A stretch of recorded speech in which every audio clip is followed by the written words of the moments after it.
అశ్వస్నేహం అనే ఒక పదబంధాన్ని లోక వ్యవహారంలో ఎక్కువగా వాడుతున్నటువంటి పదం.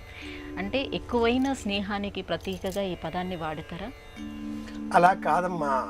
అశ్వస్నేహము అన్న పదబంధాన్ని మనవారు మనసులో ఒకటి చెప్పుకొని బయటికి స్నేహంగా నటించేటటువంటి వారి విషయంలో వినియోగించాలి అంటారు.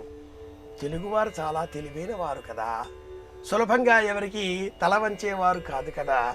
అశ్వస్నేహము అనే ఈ పదబంధంలో ఉండే అంతరార్థం ఏమిటి అంటే, అశ్వము అంటే 2 గుర్రాలు.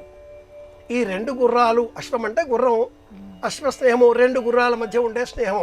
2 గుర్రాలు పక్కన నిలుచుని ఉన్నప్పుడు వాటి ముఖములు ఒకదానితో మరి ఒకటి ఆప్యాయంగా ప్రేమగా అలా ఒరిచి రాపిడి చేసుకుంటూ ప్రేమగా చెంపకు చెంపకు తాకుతూ ఉంటాయి.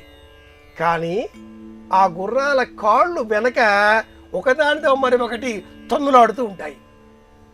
పక్కన 2 గుర్రాలు ఉన్నప్పుడు వాటి ముఖాలు 2 పక్కపక్కకి దగ్గరగా వస్తాయి, కానీ వెనకాతల వాటి కాళ్ళు ఒకదానితో మరి ఒకటి తన్నుకుంటూనే ఉంటాయి.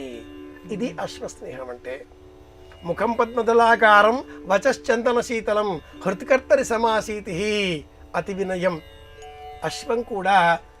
అశ్వస్నేహం కూడా ఎలాంటిది అంటే, బయట చాలా స్నేహంగా కనిపిస్తారు, కానీ మనస్సులో అంతులేనంత కోపాలుంటాయి.